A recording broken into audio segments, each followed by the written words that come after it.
Welcome to our training video today on Countrywide property auctions, what to look for, and ultimately how to complete the third filter in this mini series. This is video 3 of 3 that we filmed on how to find the best property deals in auctions across the UK, Countrywide. We're going to be focusing specifically on unsold lots. So this again is using the Essential Information Group service. If you wanted a free trial to this service, we have a link around this video that you can click on that will give you access to a free trial to set up. This is effectively a tool that we use within our business to spot great auction opportunities. If you've not seen already the first 2 videos that go in this set, I'd recommend to watch those in order. Just gives you the first video an idea as the basic criteria that we use when we're searching on Essential Information Group. Second video is focused on repossession sales. And the third video, which we're going to use today, is going to be focused on unsold lots. So if we click onto my EIG section here again, what we're going to be doing is setting up another detailed search. And this is ultimately, as we said, focusing on unsold auction lots. So ultimately, we want to be looking at the same area and criteria that we set previously. So if we set filter by radius and 21 again, that's postcode area in Manchester, and a 15-mile range. Again, you can set any filter set for location that you wish. Primarily we're looking at all residential properties. That's freehold and leasehold, tenanted and vacant, and all types of houses. You can click off land, ground rents, things like that if you wanted to, but just for our own search criteria we tend to keep all of these open so we can just see the range of opportunities that are coming up. We're going to leave repossession and new builds off at the moment. All lots, we want to be focusing on properties that have gone to auction in the future, or going to auction, sorry, in the future, and ones that have sold previously. All auctioneers, any price range. Now specifically, this is where we're going to be adding in this kind of additional filter set, which is here, the sales status. So we are wanting to look at, for this particular set, any recent properties that went to auction but failed to sell. So we're going to click here, only unsold lots. Now the reason for that is because if a property has gone to auction and failed to sell, there's a good chance that that seller might be more motivated to do a deal. That might be reducing the price, that might be sort of a change in terms if there's some slightly onerous terms in the sale. That's less likely. It's typically price orientated, depending on the vendor's reason for kind of sale.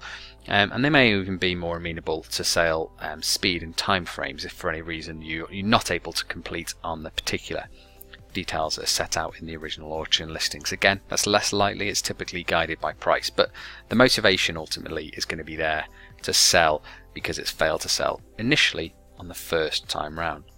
Now you do have that opportunity here with only withdrawn lots as well. You can click that and get that kind of added to the list. You're less likely to get lots of opportunities though if you're just focusing on only withdrawn lots, and our primary focus here is only unsold lots, but you do have that filter set, so it's good to play around, find the use case that's best suited for you and your search criteria. Everything else we're going to keep the same. We can save the search as well, so we can put in here unsold listings. So we've got an easy way of coming back to this particular search criteria later on when we're using it. Now what this should do is hopefully bring us up all of the results that are within our area that are unsold listings. Now as you can see here, we've got lots of listings that have kind of shown up, lots of auctioneers. Primarily it's because we've chosen all search data from previous listings. It's going to give us a lot of information. So what we want to do here is modify the search and just change the data set. So location's fine, tenure, residential, that's all fine. What we want to be amending here is a specific date range. So here we can go back to say 2017 and maybe look over the last, I'd probably say 3 months, or maybe even 2 months. Let's go back to 11. So even more recent.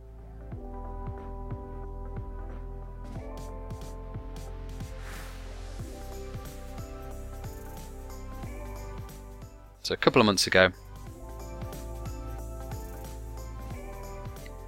And that should hopefully tighten up the search criteria that we're looking for. So you can see here now it's brought it down to 56 results. So this is really good because it gives us a list of all of the properties that have gone to auction recently that have failed to sell. Now some of these properties might be going back into auction, Others might just be listed by the original agent and available to place a bid. Now if that data has been updated at any point in time, so you can see here this particular one at the top, last bid was 130,000, it's available for 135,000, it will automatically get added to the listings here. Likewise, if the property is since sold, it should automatically get added to the listings here. So you should get a latest snapshot as to what the detail is. Now this is only as updated and relevant as the auctioneer has updated this information on their site as well, and their listings. So it's always worth contacting the auction if this property that you're really interested in as well, just to see its latest status, to see if it is available. But what we would then do is, once we've got this search criteria dialed in, we know these are all the listings of unsold properties going to auction. Sorry, unsold lots countrywide that fail to sell at auction, that are suiting our criteria. Certainly you can do countrywide, lots of investors that we know that do look across the whole country for their property auctions. We're specifically looking in the northwest for this criteria, so we've located it around our geographical region. But you can also then start to add these to a particular shortlist and start to create an additional list of properties that really fit your criteria. So I'm primarily looking at location, primarily looking at the listing, the visual of it, see what it looks like, see if it's a property that would fit, and our description here, what we're ideally aiming for.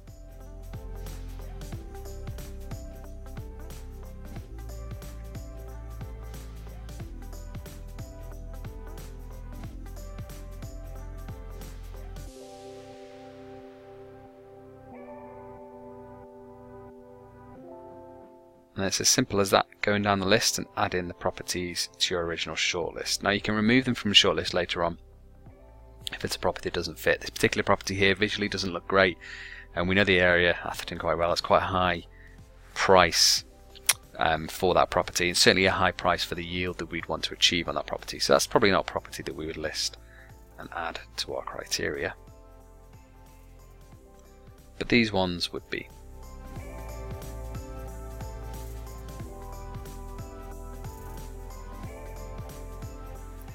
What this allows us to do is build up another shortlist really of properties within a particular criteria. So on video 1 and 2 we built up a shortlist of property opportunities that we felt were good. This is really the third chance of creating an additional shortlist. Now once we have all of those,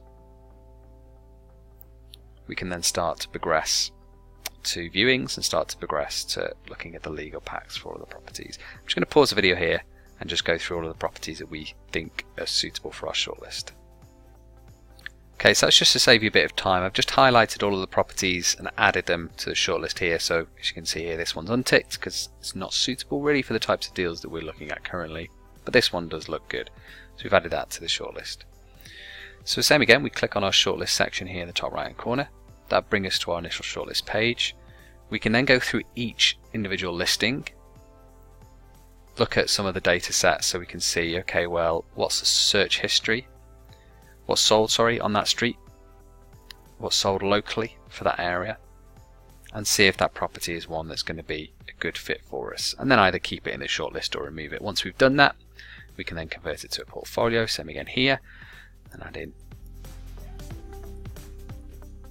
our listings. So this one will be Manchester, unsold lots.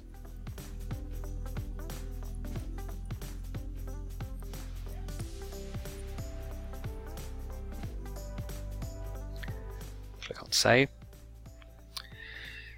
Now if we go to our portfolio criteria list here, what we now have is 3 different searches that we've done over this mini series of videos. So the first one here was focused on just general properties that fit our criteria. So they were in the location and the price range and the style of properties that fit what we're looking for, and they're auctions that are coming up in the future.